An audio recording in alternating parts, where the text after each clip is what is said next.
Howdy folks, it is Diecastbuffet here again, and welcome back to a brand new season of NASCAR Thunder 2004.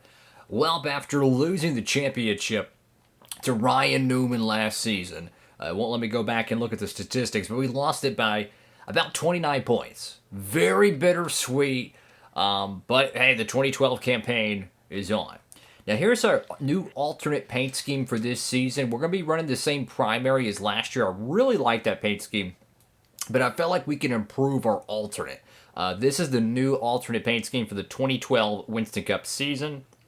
This will be ran probably 6 or 7 something times throughout the season. I like to mix it up. I'm not sure what our patriotic paint schemes are going to be or a throwback, but I really like this look. It's definitely giving me some Bill Elliott late 90s vibes, which I'm really digging. So that's the new wrap for the alternates. We're going to run it and debut this paint scheme during the 2012 Budweiser Shootout. So hey, it's going to be a fun season, guys. I'm so used to playing NASCAR with, Thunder 2003. You don't have to worry about all the other things such as sponsors and garages and stuff. So here's a look at our contract situation, which is really interesting. So the two main sponsors we're looking at is the Associates and then the primary. 31 out of 72 races are left on contract. They're happy. We've won the last 3 Winston Cup races ending 2011. So basically, when we get to the fall Charlotte race, fall Richmond, or not Richmond, but Martinsville race, the renewal or possibly departure of McDonald's as a sponsor will be what's going to happen. So that's going to be interesting to see how that one plays out. If you don't like the paint scheme, just feel free to comment down below, by the way. What's interesting is our alternate sponsor might end up becoming our primary, which is Coca-Cola. So we'll see how that one happens. We're officially part of the Coke family of drivers. And let's go to the garage to see what we're cooking with, guys. Oh, I haven't played this game in, man, a long time. I missed it. So let's get back to work in the shop, guys.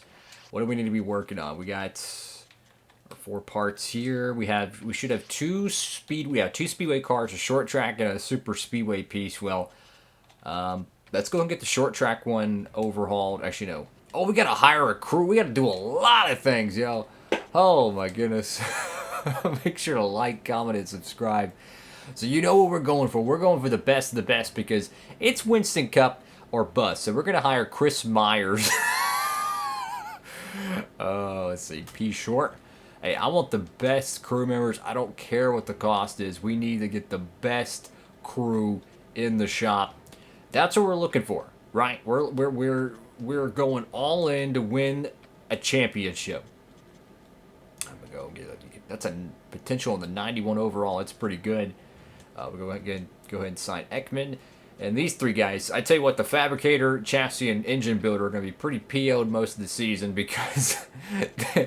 oh, that's a 95 overall. Dang, dude. Yo. I kind of want to take that. Let's do it. Let's get him. 95 potential overall. If we keep this guy, that could be amazing. But these 3 guys, they're going to be repairing and building parts every week. So you know darn well they're going to be PO'd. We're going to go ahead and get him on board. Let's see. I feel like these are the same ones we had last year, our same builders. And the 97 potential, my goodness. Look, I don't know. You know what? We're gonna take a gamble on 97 potential. I like that. Could you imagine how good of the parts he would build? So we got a crew assigned. Now let's go and get our parts ready. So I want these things overhauled. I want everything up to the 2012 season spec. And, every year you go in this game, the AI does get faster. Just by a fraction, they get faster.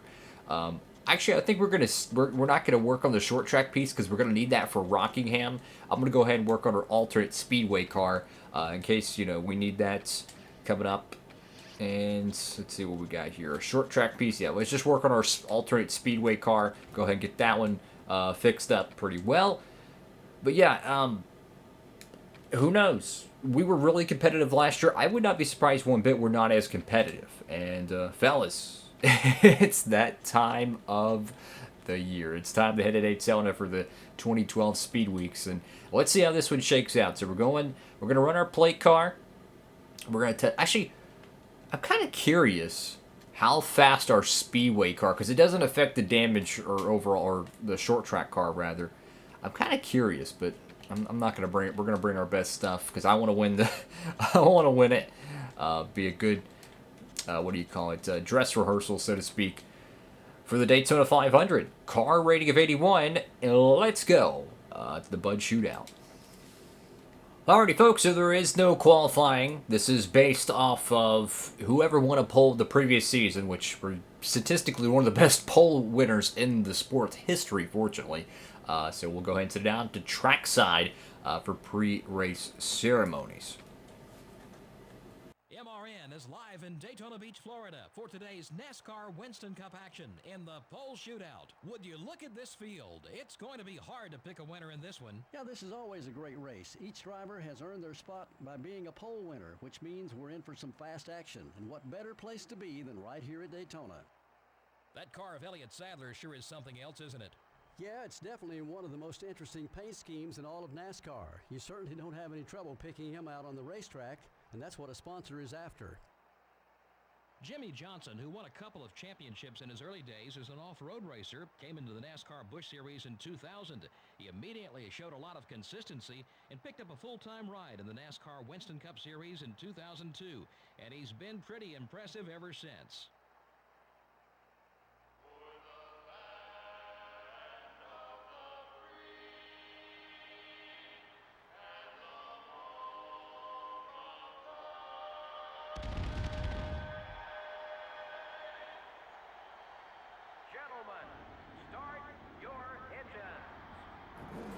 Alrighty, folks, here we go for the 2012 Budweiser Shootout.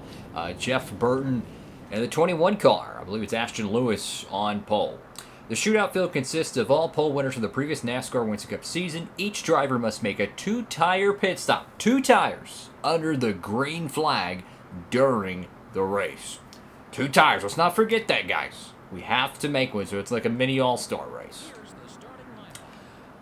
Oh boy. So a little bit of housekeeping here.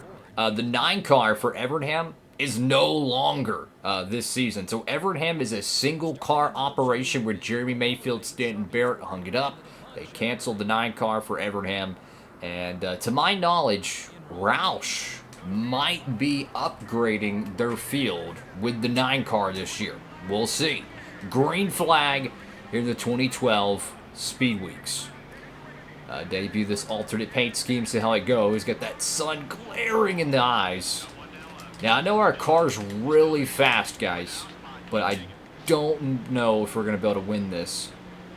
I just don't know. We've had some crazy luck in this event. I'm in a bad spot right now. My goodness. I got McMurray who's doing nothing. I got Dale Jr. who's trying to push. Oh, yeah, there's Craven down there. No wonder McMurray was riding me high. McMurray was 3 wide.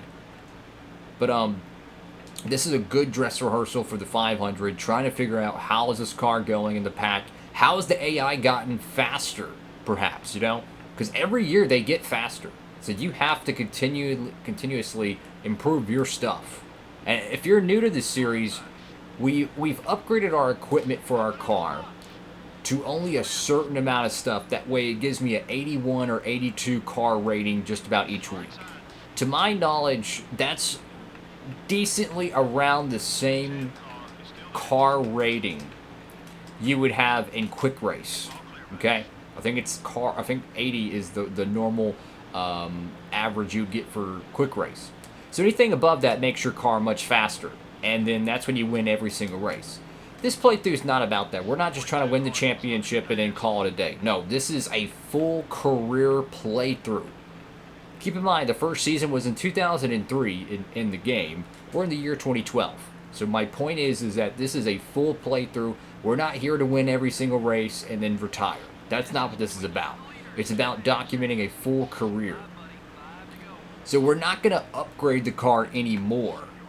You know, I might adjust the setups and work on different things, but I'm not going to upgrade the car even more. And I got to be honest with you. These guys feel fast. I mean, look how Look how far away they are. We're going to have to push the 121 car here. We're going to have to. I mean, the pack broke away in a hurry. Oh, boy. Dang it. This dude's running the outside. Look, I got to go with McMurray. McMurray's... Oh, no, no, no. Fudge. The car just went in a four-wheel slide off turn 4. Like nothing. Now we got nose damage. There ain't a snowball's chance of us winning this race. Yeah, this is what I talked about. A dress rehearsal for the 500. We are down on speed. There is no way we're winning this Daytona 500 with a car like this. There's no way. This thing is trying to slide out from underneath me. I know it's a 7 laps. Basically makes 4 laps feel like you're running 30 laps, okay? That's just how the game works. But there's no way we're going to win the 500 with a car this loose. I mean, this is going to be crazy. But we're going to have to just be aggressive here and hope it sticks. Got a Stanley Steamer on the track. Why didn't he pit there? That's weird. I can't remember if it's 60 or 70. Oh, no! We're going to get hit on pit road. Oh. Oh, this is... Yeah, this is... Have you ever seen the movie Dumb and Dumber? This is pretty bad. So, not only do we lose the pack, we nearly crash the car with McMurray. And then we get ran over getting on pit road with Dale Jr. Hit the wall. I mean, this is... this is pretty bad. You can't start a season worse than this. Fortunately, only the winner gets the cash. And there's no points involved. There's no Mickey Mouse. It's crazy to think that 19 years later, this would eventually become the LA Coliseum race at the Busch Clash. That's really interesting to me. But nonetheless, it's only a 7-lap race. It's a good way to knock the rust off. Yeah, clearly we got some speed we got to make up. This is not going to be an easy speed weeks for us because we got the qualifying, then we have the dual races, and then, oh, by the way, the 500 itself. This is not looking good. There's Johnny Benson. He's already got an engine that went south. I have no ideas out front. We're going to get an update on that. It's going to be Jeff Burton. Wow. The Roushketeers actually competitive at a plate track? Oh, boy. If you remember, back in the early 2000s, the Roush cars were like...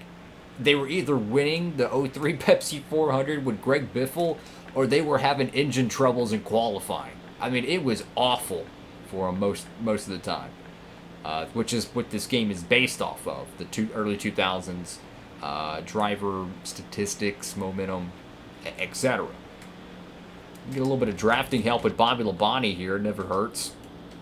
And your defending Cup champion is Ryan Newman. He's a 2-time champion. You can just see how like loose this car is. There's no way, there is absolutely no way we're going to have any chance in the 500 with a car this loose. This is just not going to work, guys. We're going to have to make wholesale changes to the setup. It might work in qualifying, but in the closing laps of the 500, if we get a unique caution situation where we have to take 2 tires or stay out on older tires or whatever, we're going to lose this race. So we're going to have to tighten the car up. We're going to have to find some speed. And we're going to have to go out there and just just go for it, man. Meanwhile, someone's going to win the Bud Shootout, and my money's on Jeff Burton. We'll see how this one shakes out coming to the stripe. This was a crazy event for us. I'm afraid to turn the car here. Yeah, you can just see this thing sliding like it's Rockingham on a long tire run.